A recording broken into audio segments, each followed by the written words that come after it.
Definitely ತುಂಬಾ ಖುಷಿ ಆಗುತ್ತೆ. ಎಸ್ಪೆಷಲಿ ಸಂತು ಹತ್ರ ಮಾತಾಡ್ಬೇಕಾದ್ರೆ ಪ್ರತಿ ಒಂದು ಸೆಕೆಂಡ್ ಕೂಡ ನಗದನೆ ಈಗಲೂ ಕೂಡ ಅಲ್ಲಿ ನಾವು ನಕ್ಕೊಂಡೆ ಏನೋ ನಗ್ತಾ ಇದ್ವಿ.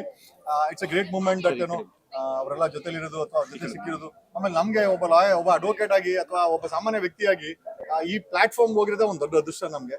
I think it's a blessings that ಏನೋ ಇನ್ ಡಿಸ್ಗೈಸ್ ಅಂತ ಹೇಳ್ಬೋದು. ಏನೇ ಇರ್ಬೋದು, ಎತ್ತೇ ಇರ್ಬೋದು.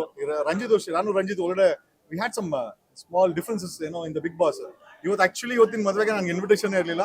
ಬೆಳಗ್ಗೆ 10 ಗಂಟೆಗೆ ಗೋಲ್ಡ್ ನಮ್ಮ ಮನೆಗೆ ಬಂದು ಏನೋ ಅಡಿಕಲ್ ಏನೋ ಮದುವೆ ಇದೆ ಅಂತ ನಡಿಯೋ ಅವ್ನು ಸ್ವಲ್ಪ ಗೋಲಿ ಕೊಡೋಣ ಅವನಿಗೆ ರಂಜಿತ್ಗೆ ಅಂತ ಬಂದಿದ್ದು. It was a great moment and thanks a lot.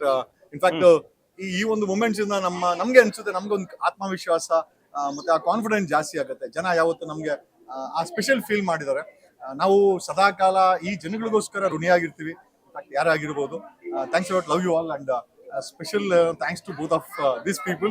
ಯಾಕಂದ್ರೆ ಅಟ್ಲೀಸ್ಟ್ 6 ತಿಂಗಳಾಗಿರ್ಬೋದ, 6 ತಿಂಗಳಾದ್ಮೇಲೆ ಇಬ್ಬರು ಹಿಡ್ಕೊಂಡಿದೀವಿ. ಗಂಡ ಹೆಂಡಿದ್ದಾರೆ, ಇಬ್ರು ಕೈ ಹಿಡ್ಕೊಂಡ್ಬರ್ತಾರೆ. ನಮ್ಗೊಂದು really I feel very special for both of them. ಯಾಕಂದ್ರೆ ನಾನು ಹೊಸ ಮದುವೆ ಗಂಡು ಕೈ ಹಿಡ್ಕೊಂಡು ನೋಡಿದೀನಿ.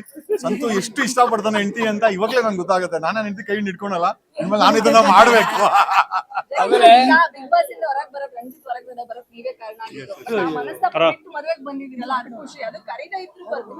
ಇಲ್ಲ ಇವನು ರಂಜಿತ್ ಟ್ರೈ ಮಾಡಿದಾನಂತೆ. ನನ್ mobile was not reachable. Still ಋಣ ಅನ್ನೋದಿದ್ರೆ ಹುಡ್ಕೊಂಡ್ ಬರ್ತದೆ ಅನ್ನೋದಕ್ಕೆ ನಾನು ಇವತ್ತು ಮದ್ವೆ ಮತ್ತೆ ನಾನೇ ಕಾರಣ. ನಾನೇ ಹುಡ್ಕೊಂಡ್ ಬಂದೆ. ಬಿಕಾಸ್ ಈ ಮೊದಲು ಬರ್ಬೇಕು ಅಂತ ಋಣ ಇತ್ತು ಅನ್ಸುತ್ತೆ.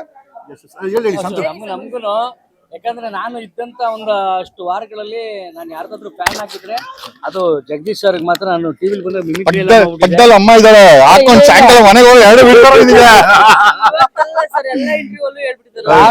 Fan Jagadish sir fan. ಯಾಕಂದ್ರೆ ಅಷ್ಟು ಈಸಿಯಾಗಿ, ಅಷ್ಟು ಒಂದು ರೆಕಾರ್ಡ್ ಆಗಿ, ಒಂದು ಖಡಕ್ ಆಗಿ ಒಂದು ಡೈಲಾಗ್ ಸ್ಪೀಚ್ ಐತಲ್ಲ, ಅದು ಯಾರಿಗೂ ಬರಲ್ಲ ಸಮಯಕ್ಕೆ ತಕ್ಕಂಗೆ. ಅದನ್ನ ಅವ್ರು ಮಾಡ್ತಾ ಇದ್ರು. ತುಂಬಾ ಇದನ್ನ ಇರ್ಬೇಕಾಗಿತ್ತು. ನಾವು ತುಂಬಾ ಎಕ್ಸ್ಪೆಕ್ಟ್ ಮಾಡಿದ್ವಿ. ಅದು ಕಾರಣಾಂತರಗಳಿಂದ ಆಗಿಲ್ಲ. ಬಟ್ ನಾವಂತೂ ಮರೆಯಂಗಿಲ್ಲ. ಮಂಜಾ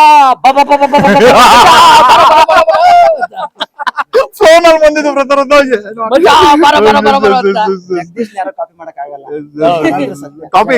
ಕಾಪಿ ಕಷ್ಟ ಅಲ್ವಾ? ಅವಾಗ ಕಿಕ್ಗೋಸ್ಕರ ಮಾಡ್ತಾರೋ ಕಂಟೆಂಟ್ಗೋಸ್ಕರ ಮಾಡ್ತಾರೋ. ನಾವು ಜಗದೀಶ್ ಸರ್ನ ಕಾಪಿ ಮಾಡಕ್ಕಾಗಲ್ಲ. ಗೋಲ್ಡ್ ಸುರೇಶ್ ಅವ್ರು ಕಾಪಿ ಮಾಡೋದು ಯಾಕೆ ಹೇಳಿ? ನೋಡಿ ಗೋಲ್ಡ್ ಅಲ್ವಾ ಹಾಕೊಂಬಂದಿರೋ ಬಿಚ್ಕೊಂಡ್ಬಿಡ್ತಾ ಇದ್ದ, ಅದಕ್ಕೆ ಹಾಕೊಂಬಂದಿಲ್ಲ ಅವನು.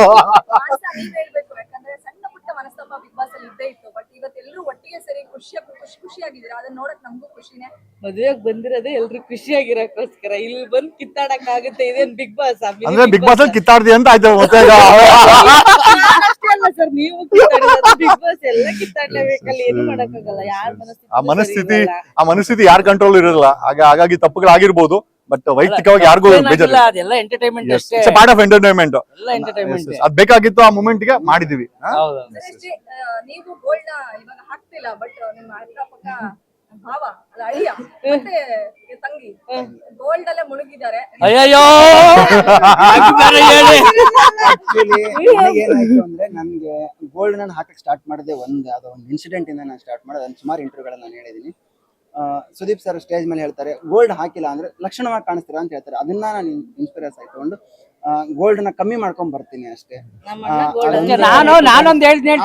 ಸರ್ ಹೇಳ್ತಾರೆ, ಗೋಲ್ಡ್ ಅಂತ ಮನ್ಸಿದೆ ಸುರೇಶ, ಯಾಕೆ ಬೇಕು ಗೋಲ್ಡ್ ಅಂತಾರಲ್ಲ, ಸಾಕು ಗೋಲ್ಡ್ ಅಂತ ಮನ್ಸಿರ್ಬೇಕಾದ್ರೆ ಗೋಲ್ಡ್ ತಗೊಂಡ್ ಏನ್ ಮಾಡ್ತೀರಾ? ಗೋಲ್ಡ್ ಬೇರೆ ಕಾಸ್ಟ್ಲಿ, ಜಾಸ್ತಿ ಇಟ್ಕೋಬೇಕು. ಬೇಡ. ಸುದೀಪ್ ಅವರು 2 ಡೈಲಾಗ್ ಹೇಳಿದ್ದಾರೆ. ಒಂದು ಗೋಲ್ಡ್ ಕಡಿಮೆ ಹಾಕು ಅಂತ, ಇನ್ನೊಂದು ಇರೋ ಗೋಲ್ಡ್ ಅನ್ನ ಅಕ್ಕಪಕ್ಕ ಕೊಡು ಅಂತ. ಸೊ ಒಂದನ್ನ ಪಾಲನೆ ಮಾಡಿದ್ರೆ, 2ನೇ ಪಾಲನೆ ಮಾಡಿದ್ರೆ ಸುದೀಪ್ ಸರ್ಗೆ ಥ್ಯಾಂಕ್ಸ್ ಹೇಳ್ಬೇಕಾಗುತ್ತೆ ನಾವು. ಗೋಲ್ಡ್ ಅಂತ ಮನ್ಸಿದೆ, ನಮ್ಗೆ ಗೋಲ್ಡೇ ಬೇಕಾಗಿದೆ. ದಯವಿಟ್ಟು ಒಂದ್ ಸ್ವಲ್ಪ ನಮಗೂ ಆಗ್ಲಿ. ಸೋಶಿಯಲ್ ಮೀಡಿಯಾದಲ್ಲಿ ನಿಮ್ಗೆ ಅಪ್ಡೇಟ್ ನೋಡಿದ್ದೆ. ಏನ್ ಗುಡ್ ನ್ಯೂಸ್? ಏನ್ ಪ್ರೊಡಕ್ಷನ್ ಶುರು ಮಾಡ್ತಿದ್ರಾ ಅಥವಾ ಪಾಲಿಟಿಕ್ಸ್? ನೋ ಕ್ಯೂರಿಯಾಸಿಟಿ ಏನಿದೆ? ಮಾಡ್ತೀನಿ ಮೇಡಮ್, ಇನ್ನ ಟೈಮ್ ಬಂದಿಲ್ಲ ಅದಕ್ಕೆ. ಟೈಮ್ ಕೂಡ ಬಂದಾಗ ಮದುವೆ ಮೂಮೆಂಟ್ ಬೇಡ, ಇನ್ನೊಂದ್ ದಿನ ನಾನು ಎಲ್ರಿಗೂ ಹೇಳ್ತೀನಿ. Thank you sir. SS TV, cinema ಜಗತ್ತಿನ ಕ್ಷಣ ಕ್ಷಣದ ಸುದ್ದಿಯೊಂದಿಗೆ.